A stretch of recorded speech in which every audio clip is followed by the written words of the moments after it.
and welcome to Sci-Futures podcast. This is the podcast where we imagine what it's like to live in different science fiction futures. I am Wee Claire, and this is my incredible co-host, the amazing, the wonderful Rupert Booth. Hello, Rupert. Hello. Hello there. Hello. So, Rupert, how have you been this week? Yes. What has your week been like in not so lockdown anymore? Well, I'm treating it exactly the same, so I'm still pretty locked down because I intend to get through this with my skin still fitting. So it hasn't been much difference, been doing bits of voiceover here and there for various games, and been largely working on reducing the writing mountain and trying to make it a writing hillock. How about you? I have been doing bugger all but being here Really? on stream. I'm not going out, and I'm not going to be out. I don't want to go to a pub. I don't want to go to cinema. I don't want to be anywhere where people are. I'm staying indoors as much as possible, and that's it. I'm getting my hair cut on Saturday, and I'm very scared about that. That's about as much. Oh, send some over when it's done. I could use it. Yeah. Yeah. Do you want some grey hair? I've got lots of grey hair. You can take the grey hair. Look, I'll give you the grey hair. So look at it. It's grey and bald. I can't fucking win. The thing is with the baldness, that's your thing. It's your signature. The baldness is your. Well, it is nowadays. Yeah. Yes, it took me a while to adopt that. I still think back fondly and occasionally kind of brush my locks out of my eyes and then just go and weep because my locks have long since gone. But what was your hair like when you had hair? Mark Bolan. Oh. Basically kind of big fumpy. Someone described it as fumpy in the 90s. Oh. I had fumpy hair and it kind of bounced when I walked. I was a bit Timotei. I was a bit kind of like... Oh my God, I want pictures. Do you have pictures? Oh, hi. I do have pictures and they're staying exactly where they are. I want pictures. Damn. Oh, maybe on Twitter afterwards. I don't know. Maybe 1 week when I'm drunk. Okay. Well, I tell you what, can we have one picture reveal of when you had hair for next week? One of your choosing, and we can reveal it. Okay, just one. Okay. It's only one, and that's it. And you can reveal it here, not on Twitter, but here. Okay, how do I do that? So you just send it to me, and then I'll make it go up on the screen. I'll send it to you. I'll send it to you, and just trust you entirely with that picture. Of course, I won't send it anywhere online. Apart from the internet. I won't put it on the internet. You send it to me, and I will make sure it appears somewhere on the screen. That's what we'll do next week. Okay. It doesn't. After 12 episodes, there's no trust. Zero trust between us after 12 episodes. Terrible. Terrible. Anyway, right, yes. Let's move on. Yes. We are talking about Forbidden Planet this week. We are. Very excited to talk about Forbidden Planet. This is a film, we're going back to the 50s. We spent a lot of time in the 70s, actually. We have actually, yes. We had a sojourn in the 70s, which is all very good. I like it there. I liked the 70s. I thought the 70s were good, but now we've gone back to the 50s. 1956 to be exact. So we're going to do this differently this week, Rupert. I'm sorry, I'm just surprising you. You're going to explain what the film is about this week. So, Rupert, what is the film about? Tell us. Well, the story starts with Captain Pike and the USS Enterprise being sent on a mission to... wait a minute. Wait, this is relevant. If you're surprising me, I planned this bit. Being sent on a mission to find a group of survivors from a long crashed spaceship. And when they get there, they find that nearly all the survivors are dead, but there's this kind of, old guy there, and there's this young girl who goes around calling all the men perfect specimens, things like that. And that's where the similarity ends. But the setup to the Cage, the pilot of Star Trek, is basically exactly the same as the setup of Forbidden Planet, I realized earlier on. And I thought to myself, now Gene Roddenberry always said he took a lot from Forbidden Planet. But I hadn't realized that literally the first third of the Cage is kind of a lift of the first third of it. So yeah. Forbidden Planet, actually. It does look, honestly, when I was watching it, I was like, this just has the feel of a Star Trek episode. It really does. I said to you yesterday, in my head canon, Forbidden Planet happens about 50, 60 years before TOS. Yeah. They've put cigars on the bottom of their spaceships and put their cells out, but it's still a saucer at the front. And it's Space Marines, isn't it? It's Exactly. the US in space. They're on a mission. What mission are they on, Rupert? So tell us more. they're on a mission to seek out new life and new civilization. Sorry, they're on a mission to rescue any survivors from a ship called the Bellerophon on a planet called Altair, which kind of went down mysteriously and nothing's been heard ever since. And they get there and they're met by a robot traveling in a really fast car. Who takes them to meet his boss, Dr. Morbius. That isn't a sinister name at all, Dr. Morbius. No. All right, Dr. Morbius. How you doing, mate? Mike, is it? Johnny Morbius? Who knows? Damn.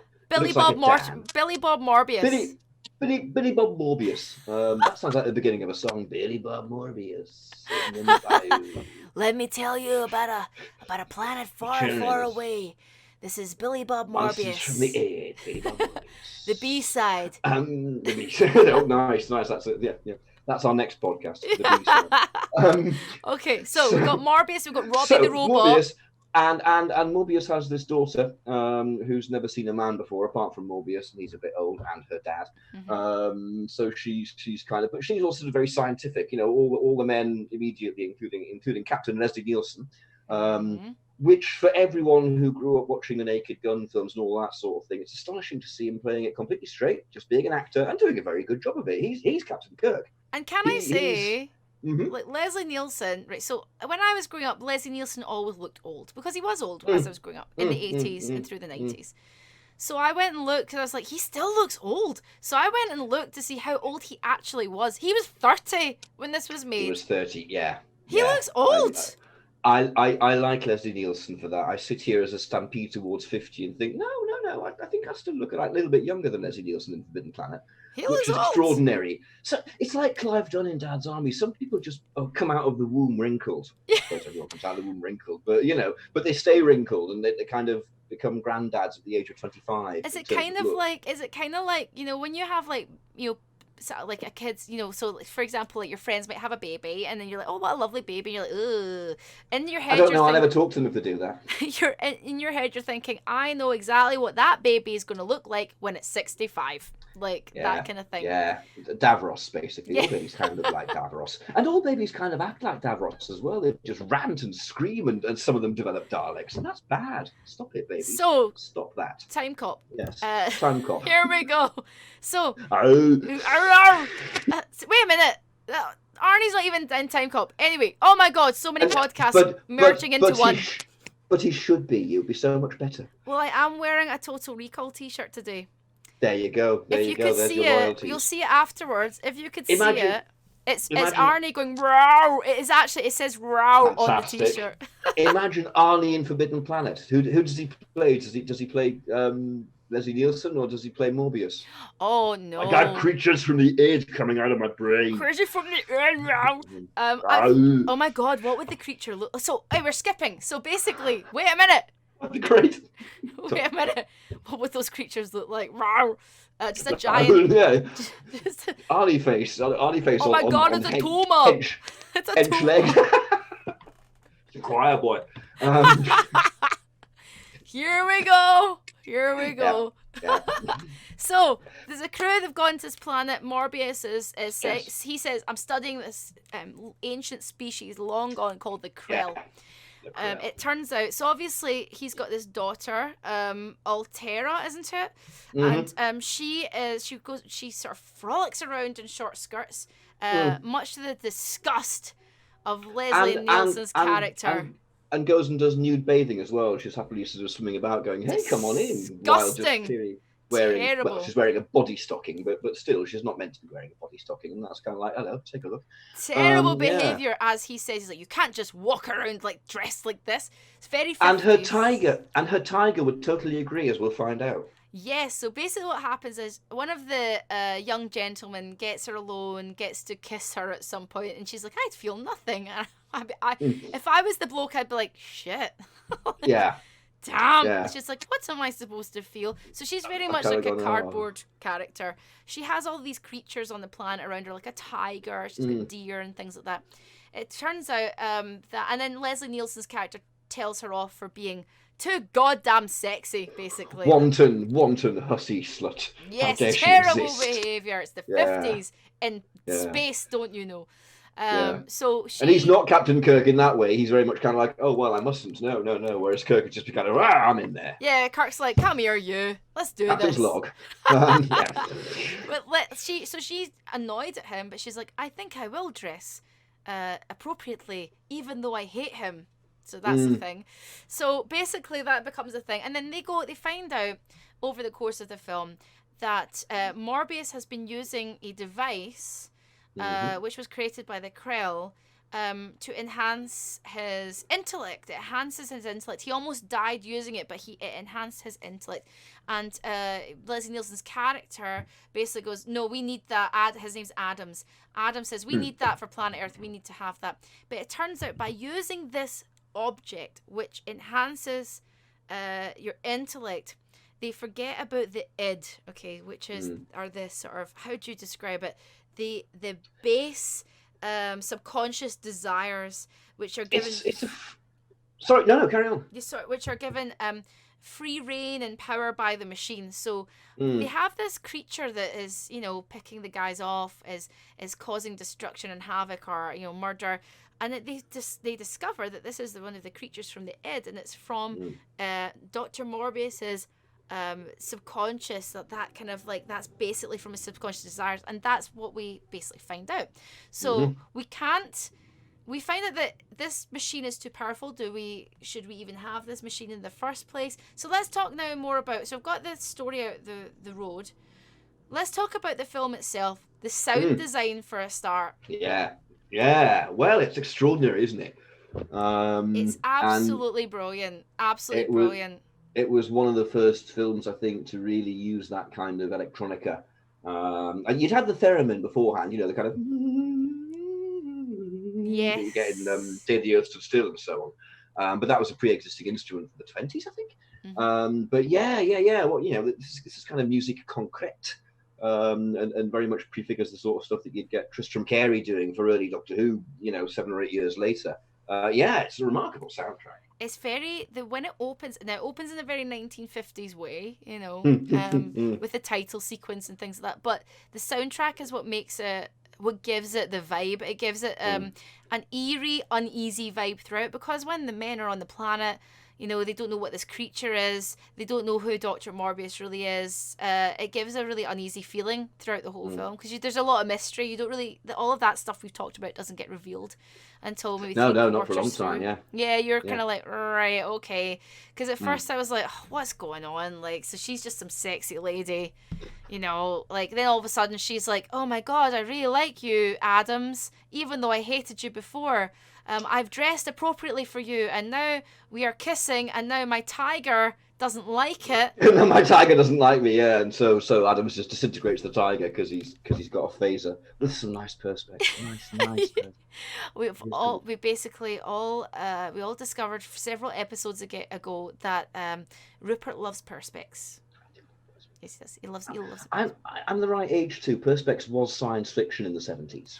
Perspex was science fiction. That's true. Yeah, it just was.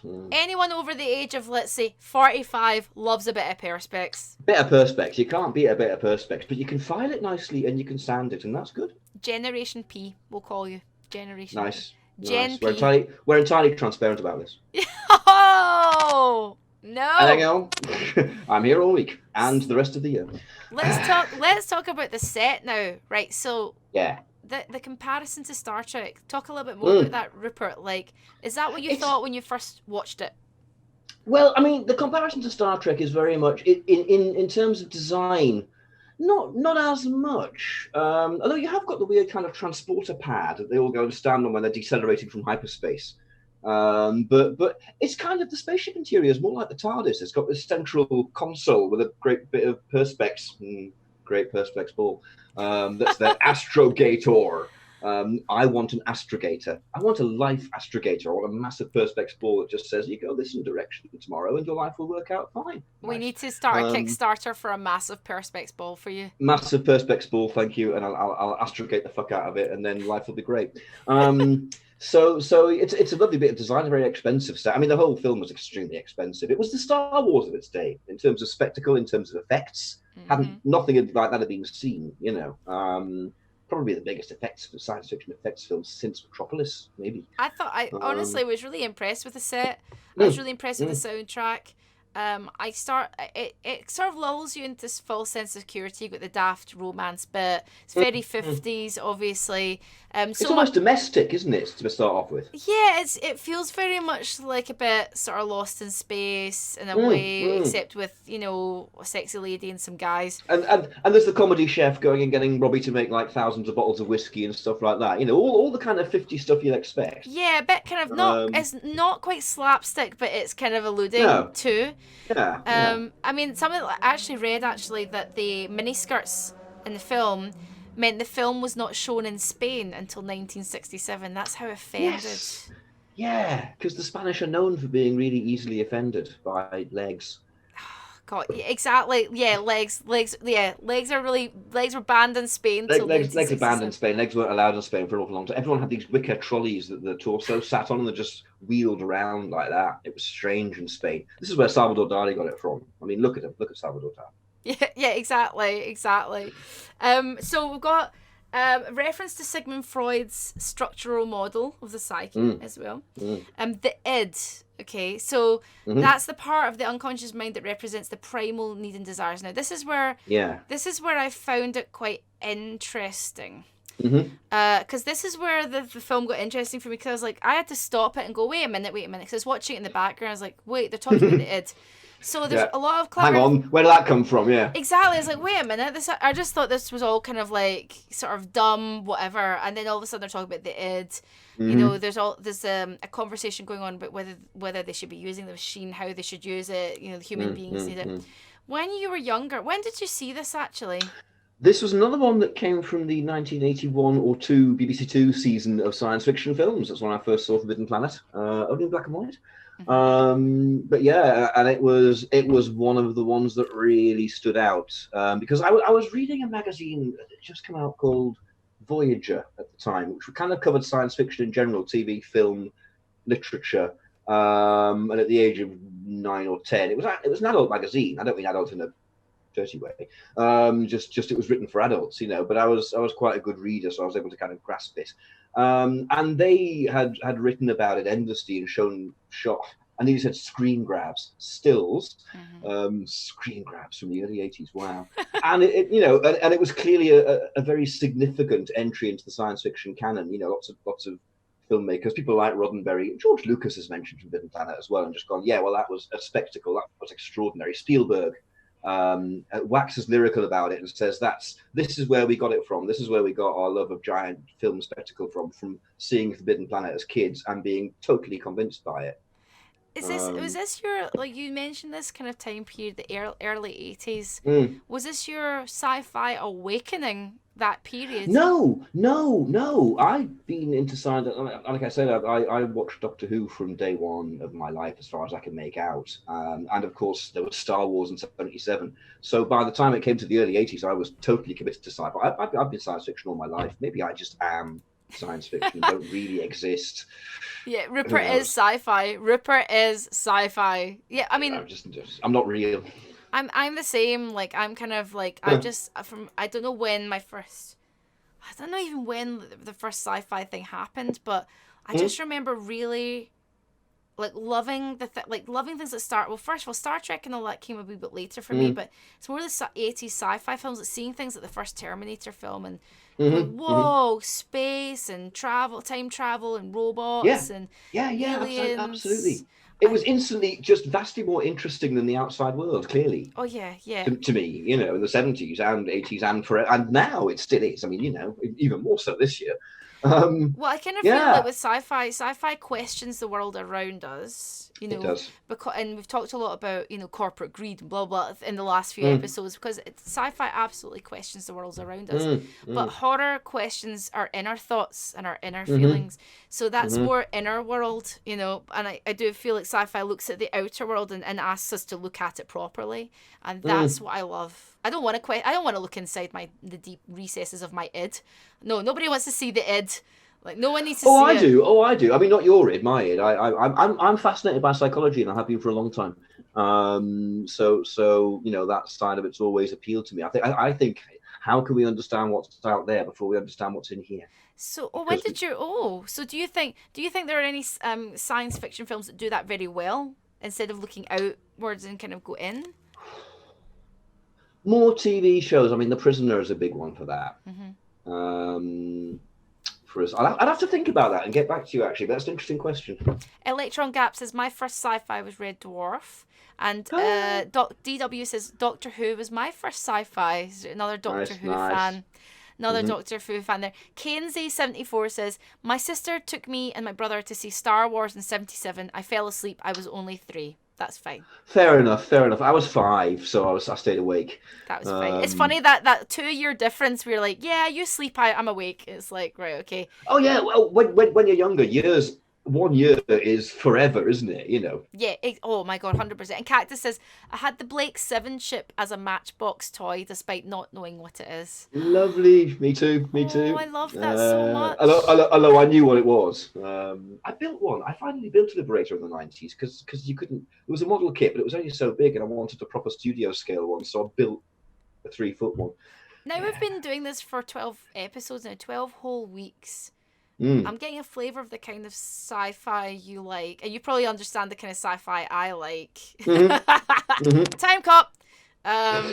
Well, sometimes Time Cop, sometimes Demolition Man, sometimes something smarter like Blade Runner. But yeah, absolutely. What kind of sci-fi, really, when you boil it down, what kind of sci-fi is it you truly love? It doesn't have to be a film or a type, but what kind of sci-fi is it? What's drawing you? I like stuff that's wildly imaginative, best of all. I think, now going back to what you were saying before about what sci-fi can do, sci-fi can free the imagination. There are some stories you simply cannot write about right now or a normal year, you know, because we can't all teleport or fly or whatever the hell without superheroifying it. But with science fiction, you get to create your universe really pretty much from scratch. All you've got to keep is that there are characters who are recognizable and identifiable that we like and can relate to. But anything else, you can define the laws of physics. You know, what's been done, what's been achieved, what have we conquered in those terms. So what would you say what is your perfect sci-fi world? If you were to write the perfect sci-fi world, would it look like a utopian society that we see in Star Trek? Would it be something a bit darker, like Children of Men? Well, it would be something in between, because you can't. I mean, the trouble is with Star Trek, a utopian society, as every single writer who's worked on Star Trek said to Gene, is kind of like, yeah, but you can't do that because then there's no conflict and then there's no story. What the hell?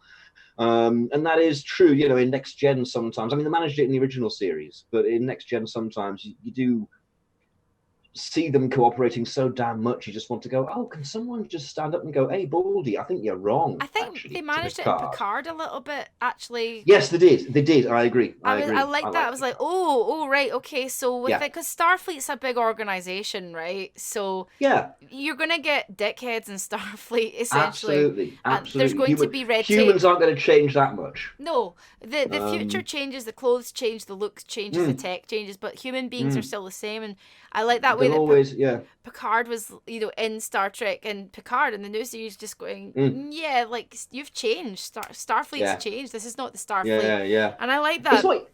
It's what you have to do. But I suppose, to answer your question, the perfect science fiction, as far as I'm concerned, is the one that I'm paid an enormous amount to write, preferably by Netflix. That would be perfect. That would do me nicely. Yes. So Netflix, if you're watching, please give us a call. Give Rupert a call. He's waiting. And we've got a great thing about a cave as well, you know. Okay. Oh my God. Forget blowing Bandersnatch and whatever. Like, we could do the cave thing as a Netflix thing. Cave. As a series, seriously, it'll be great. 2 people in a cave for episode after episode after episode. It'll be fantastic. Oh my God. People will be killing for the gerbil to turn up. I think you could do it like, you could do 10-minute episodes. 10-minute episodes of the cave. You could serialize the cave. Just serialize the cave, 10 minutes episodes for Netflix, and then that's when you can branch out into the FMV game. Nice. I see. So Cave's actually a linear narrative for Netflix, and then right. I'm thinking franchise. I'm thinking go big. Go big or go home. Cave franchise. Well, we're gonna have to invent a different name for it because we can't copyright the word cave. I reckon by the time we get to the third cave, they might reboot it and get Michael Bay to direct it, and that won't be the same. It just won't be the same. It just won't be the same. Yeah, yeah, and it'll be Jodie Whittaker playing me as well. So you know. Everyone will be really angry, obviously. Everyone, because yeah. people just don't like new castings.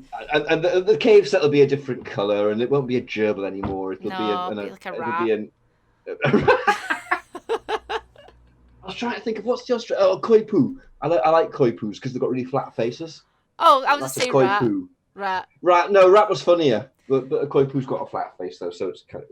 I reckon. See, that's too high concept. I reckon Michael Bay comes in on the third one, and he goes, "Right, we're getting a rat, right? Not in a box, but just in a doll. No, just a rat. Just a rat, but then a little round thing that the rat moves along with, like kind of like like a little round whatever. It'll be a wisecracking little round ball that talks to the rat, It'll and the be pair of them have this kind of like "get out of here" type banter going on. Get out of here! It's me. It's me, Red boy. It's Red Boy. Yeah. Well, I'm bald thing. It'll respond. They'll replace me. He'll replace me with Megan Fox, obviously, because. So we've got Megan Fox and Jodie Whittaker, and a rat in a ball. And a rat in the ball, and Megan. That's actually almost intriguing. I would watch. I'd say change the director, but would watch. Like absolutely. Yeah. You know what I want? I think then what we'll do in 10 years' time, what will happen is they'll forget all that. They'll be like, look, the cave. It started off as a success. It ended up losing money when they tried to reboot it. But then in 10 years' time, they get Fincher to come in. Fincher comes in and he does a proper reboot of the cave. Nice. Really I'd good. say not a reboot, a continuation, getting the original cast back because that's who the audience wants. And then we'll get to work with Fincher. And then we'll get to work with Fincher and a gerbil. And the gerbil will be back. A new gerbil. At the same time. Mind you, it'll be, we'll go through, if this is a 10-year plan, that's a lot of gerbils. It's a lot, because how long do they live for? They live for like, I don't know. Like a month or something? I don't know. Like, how long do gerbils live for? Like, I don't know. I think it's a bit longer than a month, but I couldn't swear to it, to be honest. I've never owned a gerbil. I've owned hamsters, and they live longer than a month. I just remember like my friend having a gerbil in a little perspex round thing, and they would like watch it in the living room while everyone was like, they were very, let's say, tired in the living room. And we were watching the gerbil for a long time run across the floor, and then the next month I went back and they were like, it's dead, and I was like, oh, okay. Was it an old gerbil? I don't know. Like it doesn't mean they've got a lifespan of a month. All gerbil. I think gerbils might last a bit longer than a month. People wouldn't buy them. You wouldn't have a gerbil pet because you go, I've got to get another gerbil now. In my tired brain, I was like, it's a month. Defective. It's a month. That's right. Everyone in the chat's going a few years, 3 to 5 years. Rubbish. Rubbish. You can't just deny the weight of opinion. There may be legitimate gerbil owners out there. Don't argue with legitimate gerbil owners. Fake news. It's fake news. It's fake gerbil as well. Right, so which will work out better. Yeah, so Forbidden Time. So Time Cop. So Forbidden Time Cop Planet. Yar. Okay. Let's get back to the themes. There's a few themes here. Let's do that thing. The first theme I'd like to talk about is human weakness, or the id, right? Do you think the id, now you've read a lot into psychology and things like that. Is there any point where you've read into this kind of stuff? Einstein, it's Sigmund Freud. Sorry, Einstein's completely fucking different. Sigmund Freud, the id. Put a light on because I seem dark. There we are. That's better, isn't it? No, that's just look at this absolute quality production values here. We've got a light now. Maybe if I put it on to begin with, it would have been quality. Yeah. So it's a little Bela Lugosi, but never mind. Yeah, sorry. Let's talk about the id. Let's talk about the id. What does the id represent, really? Well, it is exactly as you said earlier. It's kind of the animal part, isn't it? So do you feel in this film it's really showing us how we can be as humans versus, because we've got Morbius, he's this intelligent, amazing human being, Dr. Morbius. But actually, his destructive primal desires are ever present. Do you think that's true of human beings in general?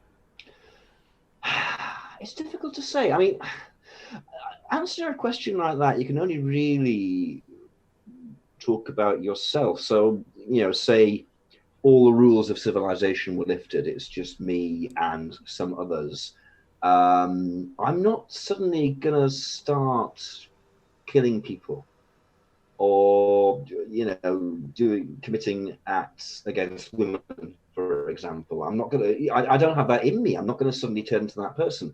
So therefore, I'd say no. As a species, yes, there is always going to be that propensity within us. But as individuals, I think no.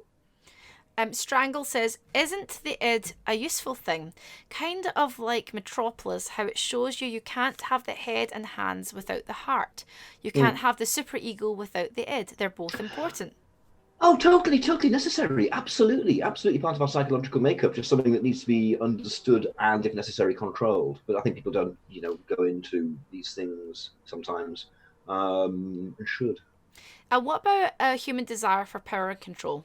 Because I feel like as soon as the crewmates or Leslie Nielsen's character Adams finds out about this machine, he's like, we need it. We need it. We need to bring it back to Earth. We need to have this. They're very. Now, this is where it differs with Star Trek. They're very gung ho, aren't they? They're very American. They're very kind of like, let's go in and conquer the thing and take the stuff and so on. And there's not one black face among them, is there? Is there? I could be wrong there. I don't want to do the film an injustice if I'm not right. But I don't think there is. I think it's there are certainly no black speaking characters. There's certainly no main characters. So it's all very white American. Is Leslie Nielsen's crew, and a bit kind of like, yes, we must take all the best things for Earth. And it's kind of, hang on, do you want to ask the Krell? Even the way they talk at the beginning, and it's very laddie. It's kind of like 1956 versions of lads, and they're like, "Oh, I've not had a woman in ages," and blah blah blah. They're all kind of like really horny, kind of like been on space for ages.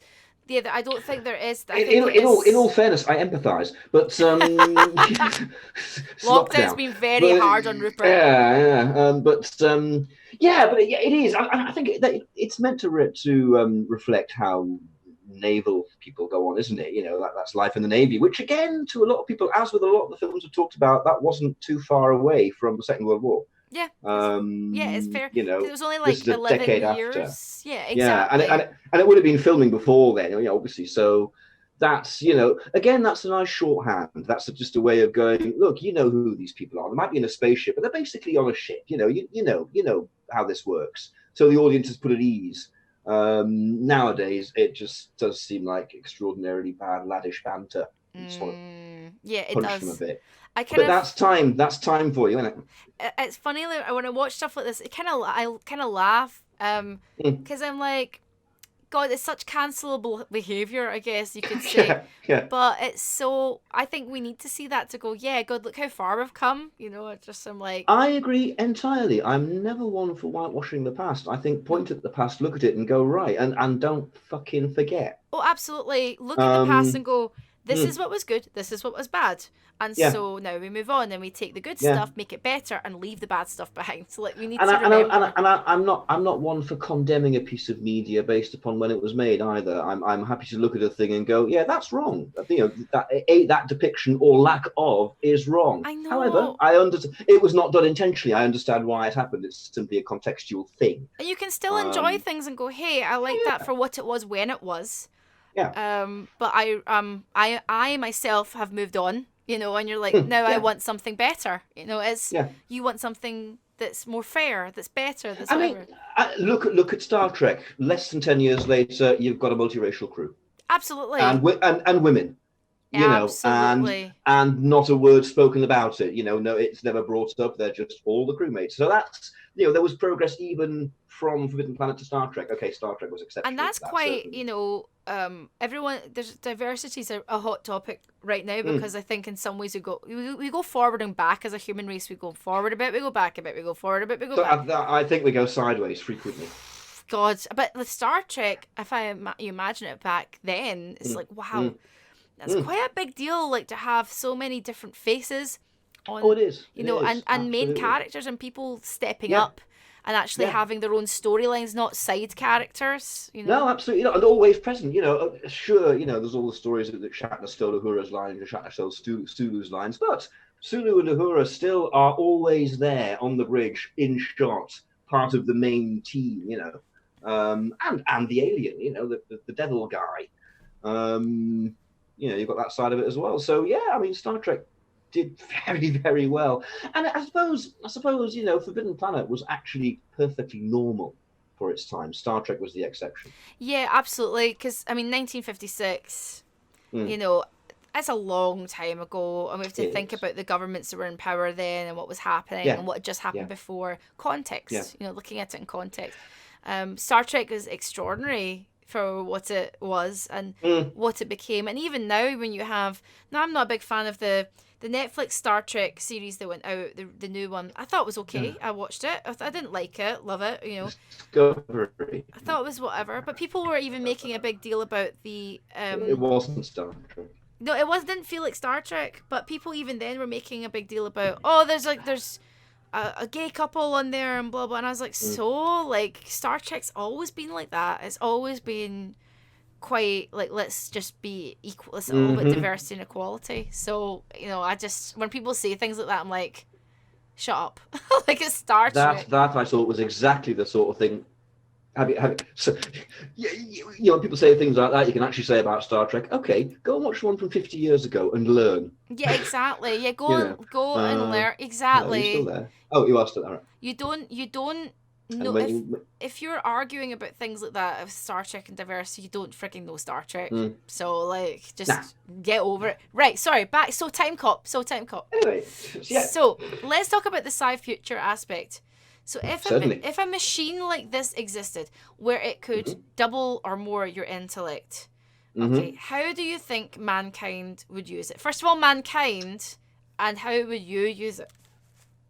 Right, mankind, given half a chance, based on what we have at the moment, it would be grabbed by the richest and kept for the richest, and they would increase their intellect and make themselves yet more richer and yet more powerful. So that would be bad. Of course. How I would use it, I wouldn't, because I've seen Forbidden Planet, and I don't want my id monster going out there tearing people around, going, Is that your id um, monster? Is that that's my id monster. My id monster's Arnie. Yeah. Wow. Yeah. Just going around calling everyone choir boy and stomping on cars and shit. And just going, fuck your force field, fuck your laser barrage, or whatever. Is it atomic lasers they've got? I don't know. They should have. It's the kind of era where they have atomic lasers. But yeah. But if I could use it without the id monster happening, then of course I'd use it immediately and bring world peace. How? What do you think your id monster looks like? Arnie. It is Arnie in then. in in red outline form, like it is in the thing. I suppose my id monster would have my face, wouldn't it? Because that's what id monsters have to have. So it would be. Well, it's a Krell, isn't it? The personification of Morbius's monster is kind of Krell shaped, but with sort of Morbius. Oh no, it didn't have Morbius face. I It feel was going like to have if it's Morbius like face. if it's the primal you, then I'm imagining Rupert with lots of hair and a big giant beard. Buff Rupert, so you're kind of buff. Uh huh. You're kind of like you got kind of hairy knuckles. I think you definitely have hairy knuckles. Uh, Basically, you're saying caveman version of yeah. me, aren't you?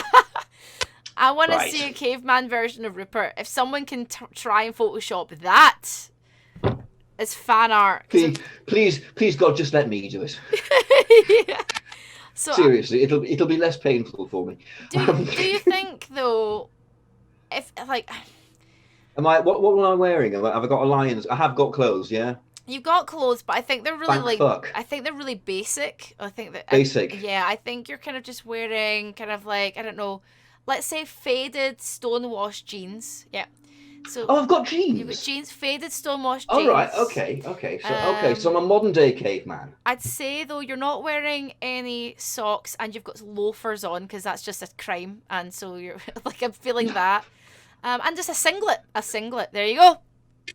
There you go. I've created your Fucking id hell. and a singlet, and maybe you've got some jewelry, maybe like a necklace or something. A necklace, Yeah, because all id monsters wear necklaces. just like a little like gold chain that just says id. Yeah. So it's a buff caveman in a singlet, some faded jeans, and wearing a necklace saying id. And also no socks with loafers. And no socks but loafers. I think maybe someone else can Photoshop that. I think maybe I'll just pass on that. That sounds like a lot of work. I feel like we're Plus, in Newcastle in 1991. That's where your id lives. that's not what I looked like in Newcastle in 1991. I was hairier. I was definitely hairier than I am now. I'll give you that bit, but I didn't have a necklace. Obviously, I was broke, Kainsey in the so, chat says shell suit. obviously. Shell suit. No, shell suits too. I like shell suits. I'm talking. You like shell suit, right? Okay, so your id monster then. Right, my id's wearing. Start. No. Okay, If okay, you go on. define Okay, mine, go on. I create yours. So Okay. it's a shell suit. And it's an animated shell suit. There's no head. It's actually just a shell suit. Your hair is coming out of the top of the shell suit, like kind of spaghetti, and it flails around like that, and possibly goes. It's also actually the hair's coming out of the armholes and of the feet. So basically, your id monster is composed of your hair in a shell suit. See, I was just gonna say my id monster is Michaela Strachan. So. That's confused, Rupert. Listen, I haven't got past me being a buff caveman in faded jeans with a dangling neck. My id monster, your id monster is much better than mine. I've made you a good one. Yours is more surreal. Yours is great. Yours is like Cousin It in a shell suit. Okay, so it's fantastic. You've got shades as well. I've got shades. Excellent shades. I'll start wearing I've got shades right now. I'm gonna wear shades right now. I'm wearing them right now. And you've got a kind of trumpet thing that comes out of the very top of your hair, which you can emit sounds from, and then away again. Like this. I've got. You know what I'm doing right now? You can't see this, Rupert. I can't. But I've got shades on now. I've got sunglasses on, and I've got a fake saxophone coming out the left side of my head. There you go. You're personifying your id monster. I will immediately go to the gym. Oh, I can't. Sorry, I can't do the caveman for a while. I'm telling you, like, my id monster's way better. There, I've got the saxophone. Yes, it is. It's vastly better. So that's your Photoshop challenge, kids. Mine's just Arnie somehow. Well, mine's not even Arnie. Mine's just. It's like if Arnie was brought up in like Northern England in like 1989. That's like. We weren't cavemen in the 70s, you know. No, your id was. No one else was. Your id was. Oh, my id might have been. Well, my id monster was a kid in the 70s, so it wouldn't. I'm thinking like Vic and Bob's Geordie Jeans, but buff. Child. Yeah, like Geordie Jeans, especially tight around the arse. Yes. I love Geordie. Geordie Jeans are real, you know. I actually bought Geordie Jeans in my time, and my Geordie. So there were double Geordie Jeans. Can we please see photographic evidence, please? I need more. I can't remember which. Going through back through the photographs of the 90s and trying to remember which jeans were Geordie jeans. I can't remember. I can barely remember the 90s. I want to say, hey, one day I want to see a picture of those Geordie jeans. Geordie jeans. I tell you, Geordie jeans. I tell you what, I'll dig out a picture that may or may not have me in Geordie jeans, and will also have me with Geordie hair. Okay, great. Will that be all right? Yes, we'll show it on stream, exclusive to this show, an exclusive. Rupert with hair, retro Rupert with hair, and possibly maybe jeans, maybe the Geordie jeans. Well, they'll definitely be jeans, but whether they're Geordie jeans or not, I didn't know. Well, you're going to make them Geordie jeans. They're Geordie jeans if you're wearing them. They're Geordie. That's true, actually. They are Geordie's jeans if I'm wearing them. They're Geordie's jeans. If I own them. Well, not if I'm wearing them. I mean, there could be someone else's jeans I've just nicked. And, you know, technically, they're those person's jeans. It's kind of Geordie-ish, I guess. set me in monster on them. You know, bang. How many jeans, mate? Cheers. So I'm going to go and use my intelligence machine again now. So time cop. Because you see, that's what happens when you use an intelligence machine. You learn to just steal things from people. Oh my god, it's like by your id monster. I think I'm like you. I would use the intelligence machine if it didn't have the id effect. To try and better mankind. I would just try and share it a little bit more. I just definitely try and share it. Put it out a bit. And I don't know what someone like freaking Blancmange in the White House would do. Fuck. Well, he wouldn't last if I had a double intelligence machine, and then I'd you know I'd find a way to reduce him to Blancmange with my mighty brain power by that point. Because you'd be able to you could deconstruct the hegemony of capitalism for a start, so that's always good. Cactus Nax is in the chat going, so Time Cop no longer works. Yeah, afraid so. I'm immune to your so time cop. Rupert, there's no safe word for this show anymore. That's it. It's like, Shit. so time cop. No, Rupert's just like, nah, not working on me anymore. Well, you've unleashed my inner id monster, haven't you? You've unleashed my caveman. So Yes. you know, I'm getting my necklace, mate. You know, this time next week it's just because I actually know a place where I could make you a necklace, a gold one, a gold chain that's it with a thing that says it, and I'm very much thinking about getting that for you. I'm very much thinking about getting that for you. If I had 2 pennies to rub together. Well, yeah, this is it, isn't it? Yeah. It's yeah. just having the pennies to rub together. One day I'll have an id necklace. One day when I am the new I don't know, you won't know the streamer Ninja. Ninja's like one of the biggest streamers ever. One day Right. when I am the new Ninja and we have millions of people watching this podcast, I will fork out to buy you that gold necklace with the id thing. That'll give me time to do the working out necessary to become the buff caveman thing. Absolutely, so yeah. By the time I'm about 60, I should be ready. That'd be great. What are you cool. saying, Rupert? Dream big. Next month? Couple months time? Next month. I don't have my weights or my bench, and all the gyms are shut. What am I to lift? Dream big. Hey, no, I meant the stream, not your muscles. The growth of the stream. Oh, I see. Not the I see. muscles. I'm terribly sorry. No, right. No, That was terribly confusing there. You know, no, Batman. No, it's going to take you a lot longer than that, Batman. A lot longer than that. I don't know why I turned into Batman. Yeah. Well, posh Batman wouldn't work out anyway. He'd just get Robin to work out for him while he sits and sips tea. Right. So, Chamomile. Time Cop. Yes. So, Time Cop. So Time Cop. So, yes. Okay, so would you, if you had landed on this planet, you're Adams, right? Except without the sexism. And you're Leslie Nielsen, except appropriate Nielsen, okay? Looking a bit younger. Looking fresher faced. Would you have been suspicious of Morbius or friendly when you first? Because they're quite suspicious of him when they first land. Like, who are you? Oh God, yeah. Well, I'd be going, look, Morbius, where the fuck's the Bellerophon? Where's the wreckage of the Bellerophon? Explain about the Bellerophon to me. Where are all the people from the Bellerophon? Why is your house so massive? Why are the doors shaped like giant diamonds? Because you're not a giant diamond. Robot, that's pretty bloody impressive. Did you make that? How? Did you suddenly get really clever by some technological means? Oh my God, Rupert! By the way, your like, daughter's made of cardboard. I'd say you would be one of those house guests where Morbius is like, look, it's 11 p.m. I've explained every freaking goddamn thing to you. We're out of booze. There's no booze, Rupert. There's no booze. He doesn't explain a thing, does he? So that's within the captain's rights to interrogate like that, because I'm a 1950s American and I can do what I like. I'd be like, oh yeah, I think we'll just send you on a mission to the offie to get some like, you know, space tequila, space vodka. Maybe they're all kind of embarrassed by Adams in Space Command, so they send him on to go, oh God, he's a really sexist one. Look, I tell you what, send him off after the Bellerophon. There's no one on that planet. No one will see him. Yeah, it's fine. We're not going to have to answer any questions for the press, and he's not going to get cancelled again. Yeah. So, Forbidden Planet. Final thoughts on Forbidden Planet. I'm going to say this. Like, not one of my favourites that we've watched, but I really enjoyed it. I loved it. I'd say out of the things that we've watched that aren't my choices, I really like Silent Running still, because I like the 70s aesthetic. I think the aesthetic suits me, but I like that vibe. I love the vibe. I love the jumpsuits. I like the robot design, everything.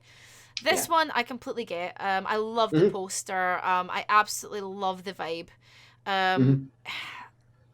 I don't care for it as much though. I really wish they had gone more into the Krell, you know, and more into the object. And I think its 50s-ness overtook it, you know, a little bit. And I really wanted more of that cerebral vibe, but the whole idea of you know, Adams and Altera together and that kind of thing, that overtakes, because it's the 50s. It's you know, it's what it is. There's got to be a happy love ending, hasn't there? It's got to be the alpha male who gets the female. Actually, she's the only woman in it, isn't she? Yeah, he like conquers her. He kind of like conquers her, and I think it is that kind of like I've got the girl. We're taking the girl back home. That's the mission accomplished. And this is kind of what Morbius's id was having a problem with, isn't it? At the end of the day, he Morbius is being a dad and kind of going, hey, I want my girl home before midnight. Otherwise, my id monster's coming out and smashing your ship up and tearing your people apart. My id monster's got a bat and it's wearing a house coat and it's waiting for you at the door. Yeah, so don't fuck with the id. Doom says, I think I prefer the 50s aesthetic. More smooth shapes. Yes, very smooth shapes. Lots of round shapes in the 50s. Rounded perspex. And lighting up thing. And I love there's a nice difference between the design of the ship and the Krell stuff. It looks alien. It looks completely different. Sometimes the designer doing science fiction, everything's got the same kind of ethic, which makes no sense when they're from different civilizations. But the Krell stuff is just, what the hell? Yeah, it's a good, it's a good film with shortcomings, even for the time. I would like to see it be remade. I'd love to see Forbidden Planet being remade. I wonder how it would look if it was remade for these times. Boring. CGI. You think so? I would love... Boring. This is the thing. I would like a film to be more... A sci-fi film to just be colourful, and to not shy away from perspex. Absolutely, it's like we were saying, but earlier, absolutely. They don't, that. I think all that stuff will come around again. I think design goes in phases, and ever since Star Wars, everything's been very realistic in terms of what we. But in terms of what we understand technology to look like today, the underside of a car looks kind of like the side of the Millennium Falcon. Yeah. Well, who's to say a car's going to look like that in 100 years' time? It might just be a floating perspex bubble of joy. Yeah, why not? Yeah, why not? Why do things have to be? I do feel there's a lot of sci-fi. Now I love sci-fi, but a lot of modern day sci-fi is very joyless. Yeah, it can be. Yeah, and it's very Interstellar, ridiculous film.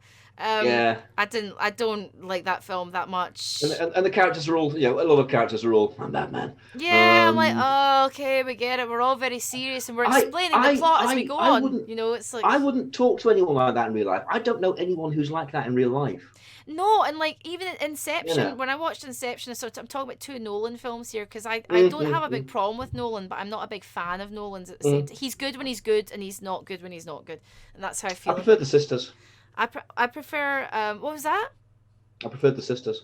So the Nolan sisters. Yeah. Like Rupert. Yeah, maybe I do a little bit as well, to be honest. But I kind of feel like with things like Inception, I'll just use Inception and Interstellar as examples here, and I'm not trying to pick on Nolan's films, and no hate to anyone who loves Nolan, because actually his films look really beautiful. They are good looking films.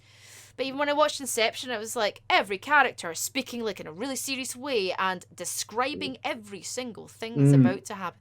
If you really look into it like that, and I'm like, apart from it looking like a really lovely Audi advert, it's not really giving me everything's just a little bit joyless, and some of the best sci-fi is rough and ready, or it's fun, or it's got a larger point to make.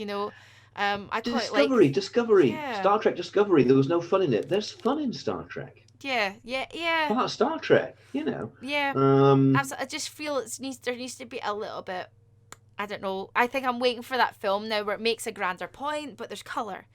And it's showing, and it's not a superhero film. It's not Guardians of the Galaxy. I've got the script sitting right next to you. Netflix, call Rupert, and I'll take 10% because I'll take 15. Let's say 20 plus VAT. So with that, we end the show.